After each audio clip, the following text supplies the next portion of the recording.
it is always the one closest to you that could hurt you the most. There's a quote from Davin Turney. And I believe a lot of people have just said out loud, the people that are closest to you can hurt you the most. And we're gonna break down this phrase, but also I want you to understand that in relationships with highly sensitive people, or people who are being highly sensitive, or I would just say being in relationships because you're close to one another, there's an intimacy there, whether it be a friendship, a familial relationship, or a romantic relationship, or a co-worker relationship. You are in proximity with one another, and there is the potentiality, is that a word? There is the potential scenario for that person to hurt you, or vice versa, or hurt both of each other. And you have to first engage with the idea that if you live by just that quote alone, you probably will never be close to anybody within your lifetime. Because there's a pendulum theory that happens when we are hurt by somebody, we then say, oh, never again. And we give into a story that, well, people that are close to me always hurt me. So then the story then becomes our life. Well, I can be close to nobody. Why would I be? And you saw what happened last time. I can't have that happen. Now you're reliving the story. It's a self-fulfilling prophecy. So 3 things to understand about the idea of people being close to you being able to hurt you. And we'll go through, I'll just give you the 3 things right away off the top. Number 1, unintentionally. Number 3, projection. I just said number 1 and number 3. Oh my goodness, I haven't done this in a little bit, so I'm a little rusty. Number 1 is unintentional. Number 2 is projection. Number 3 is healthy boundary. And the first one is that you have to understand people closest to you are just going about their business. So they also have the ability to unintentionally hurt you. They may take too long to get back to your call. They may say something that they thought was flippant, but you took as like heavy. The intent versus impact get entirely mixed up in the way that we process the way somebody else is expressing themselves to us is really microscoped as opposed to just a stranger at a coffee shop or anything like that, because this person means something to us. And the thing you have to understand when somebody that's close to you unintentionally hurts you is that they still care. They still really care a lot, otherwise they wouldn't be in your life. They care. They care enough to be in your life. They care enough to be close to you. And the unintentionalness of what happened is something that needs to get resolved. And the best way to do that, and this links to the third part, is to engage in a means of healthy communication. How do you want to say, whoa, pause, what did you mean by that? What, can we back up a little bit? Or hey, that one time you said that thing, that made me feel really uncomfortable. I would really prefer if we didn't use that word at all. Great. A friend did that, I think it was back in 2016, I think. He said, hey, I would really appreciate if we could adjust the language that how we phrase these certain things. And I think it was like a meritocratic thing. And I was like, okay. Didn't say that at all, or use that kind of like measurement language or whatever, like we were talking about. But it was just like, yeah, phrasing, out the door, cool, we're good. And that was a request because what was unintentionally happening was somebody was feeling a certain way about the language that was being used or whatever. And there's certain colloquialisms that certain people use amongst other certain people that they wouldn't use around you. That may make you feel uncomfortable. But the whole point is that it was amended immediately with just having some healthy communication or just being open to somebody. And I'll give you this as well. The reason this person is close to you is because you also communicate with them.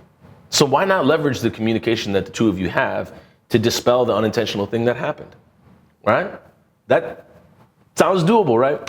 The second thing is projection. So this is a tough one because the concept, it's taken me a long time and I'm still trying to put it all together. I would enter classrooms and I was doing this residency as a spoken word artist at an elementary school, 6th grade. And the first step we would take to understanding spoken word is the power of it, the power of spoken word, the power of your word, the power of your voice. And I would give them an example, kids an example. I'd say, there's 2 people on opposite sides of a street. And person A yells across the street to person B.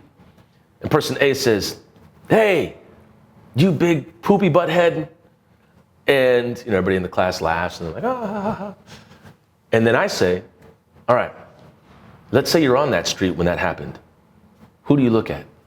Where does your attention go?" And everybody said, "Oh, I look at person A." So, "Oh, why?" And everybody would say, "Oh, because they said that. It's coming from them." It's like, "Oh, you want to look at person B?" And they're like, no, I mean, I would maybe glance over at them, but I would look at person A. They sound pretty angry. Now, the idea of that is when we speak, when we put words out into the ether, the source is us. We are the source. We are the alternator that created the expression. We put it out there. And it's a projection of the way that we're feeling. So if somebody close to you hurts you or says something that cuts deep or says something that is irreversible, you have to understand it's not about you. And I understand it is so easy for me to say it like that. However, the rule is that if they're saying it, it's coming from them. That's just the reality. How you put it together from there, you know that person, what are they going through? Why did they say it like that? They must be going through a pretty tough time if they're saying some really, really, really mean things to somebody. Really, really, really mean things to somebody. They must not have a great idea or self-image at this point. That's why they said that. I wonder what's going on with them. It's detached from you, okay? But it's everything to do with them. I mean, you're in the scenario, so there is some proximity there, but it's not. This is going to sound strange. It's not personal if somebody is making a intentional, like throwing an intentional barb at you. I'll read what I have down here. It's not about you. It's about them.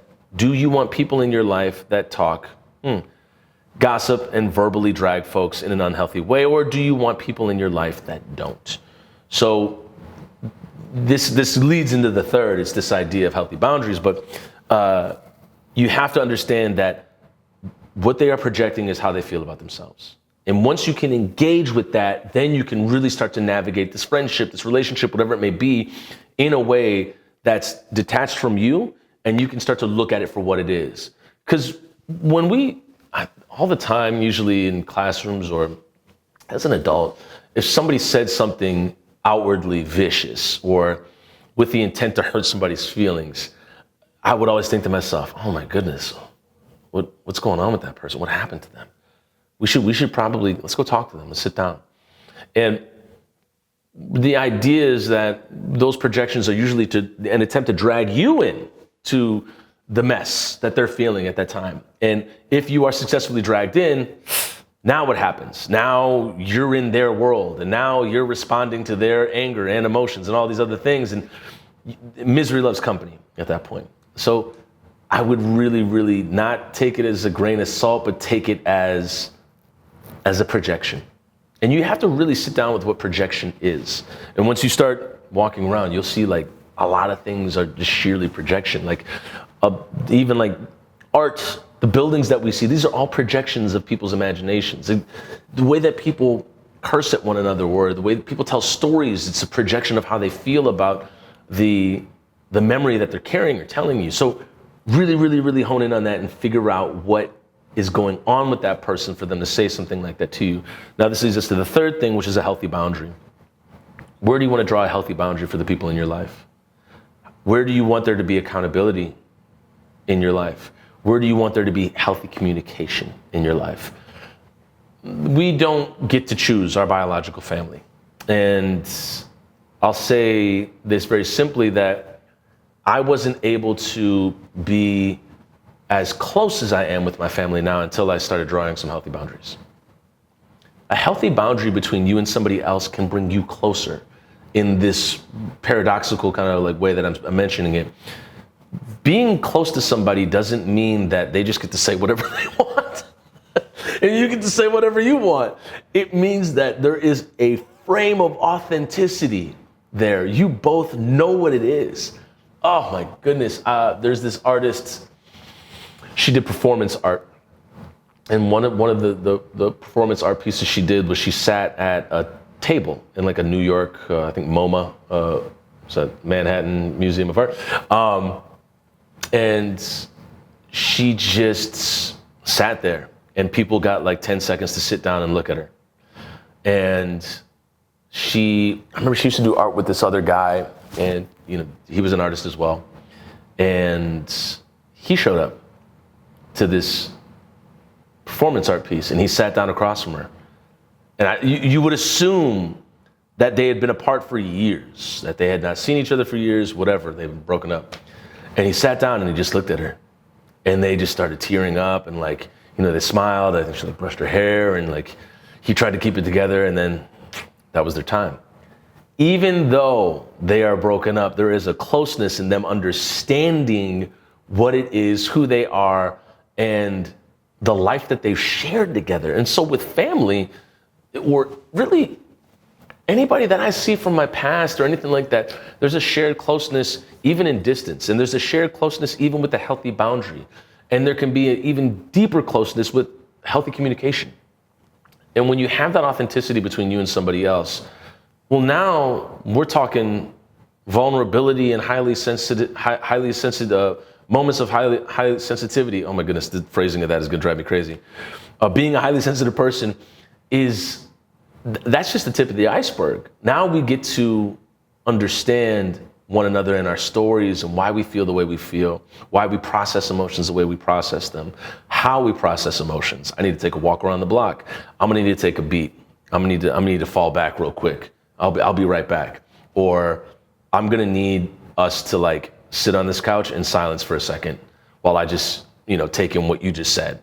Whatever it may be, you're then allowing the ability or the potential scenario for each other to give each other space and grace while you navigate through being hurt. Because it's not easy to navigate through being hurt. Our knee-jerk responses are to hurt somebody back. Our knee-jerk response is to maybe not look hurt. And in doing that, we end up making it worse sometimes. The pain goes deeper, and we prolong the suffering and the grieving. So really understanding that people close to you, yes, they can hurt you. It may be unintentional. It may be a projection. And it also may just be something that's communicating you need a healthy boundary. One of those things, and there's much more that we can get into.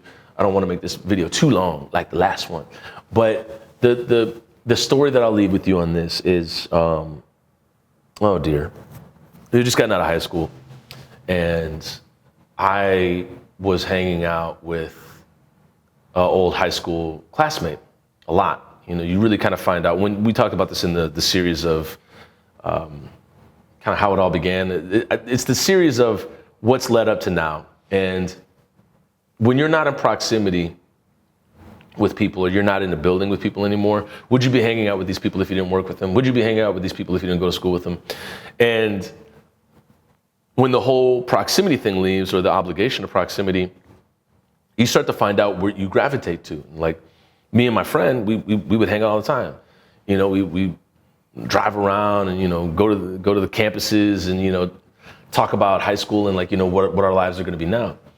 And I was in some pretty dire straits coming out of high school. I was not emotionally well at all. And this particular friend, he helped me through a lot of it. We would sit down and talk. We would go to coffee shops and write. That's when I first started writing in coffee shops. And I love the statement, first started writing in coffee shops. That's on my work resume.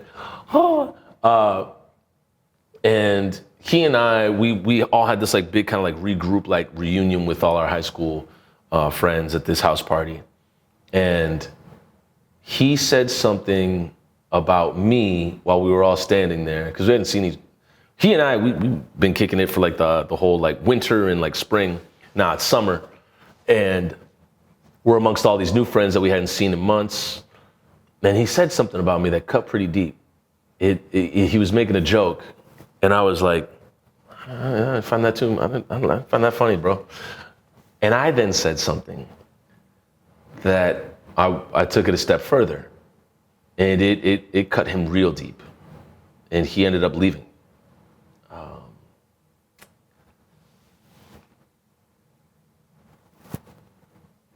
I said that at the time, and I didn't understand why I did it. I didn't even understand how I did it. There was something in me that was able to very quickly respond.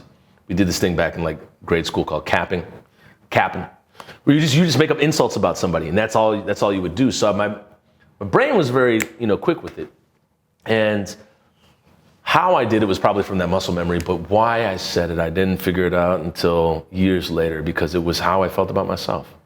I did not have a great image of myself, and I projected that out onto him, and then in turn hurt him. Luckily, fortunately, he and I are still best of friends. Like, I just hung out with him last night. We were watching one of the playoff games. Don't want to get into sports, but that bond is so powerful because I was able to discover who I was through saying the thing that cut somebody the closest to me, man. And in doing that, I was able to understand, oh, this ain't got nothing to do with him. This has everything to do with me. And all of a sudden my claws are out and I'm like, I got to eviscerate this person that, made me remotely feel vulnerable. And it was also my inability to feel comfortable in my own vulnerability. I did not feel safe being sensitive or expressing myself at all. So there was this mask up, there was this persona where it was, what did you say about me? Well, how about this? And there was no sense of self. The awareness was not there for sure. And it was pure projection. And he might have even said that unintentionally to me. So there's that scenario where something is being said and it may not even be for you. So again, these three things: unintentional, projection, and healthy boundary. Yeah, we have a healthy boundary now. We have a way better understanding of each other now. I mean, like over 20 years of friendship. And that is just a prime example of people that are closest to you can hurt you the most, but also there is the potential for the best friendships, the best relationships. It's when you really can find yourself in the mirror of these other people sometimes. Non-duality. All right, there we are. We will see you in the next video. Thank you so much for tuning into this one. And for this one, if you have any comments that you want to put below, like, what are other things to understand about the statement, those closest to you can hurt you the most? What has been the blessing in that for you? Like, what has been like the positive outcome from that? Because I just told you a story where there was definitely a positive outcome. Sometimes there's not. Actually, I think there's only positive outcomes, to be honest. There's only good. And I think it's really important to tamp down, what did you experience that was positive from some of the situations you've had where you felt like, oh goodness, I feel very vulnerable with this person, but a best case scenario comes out of it. Can't wait to read them. We'll see you in the next video.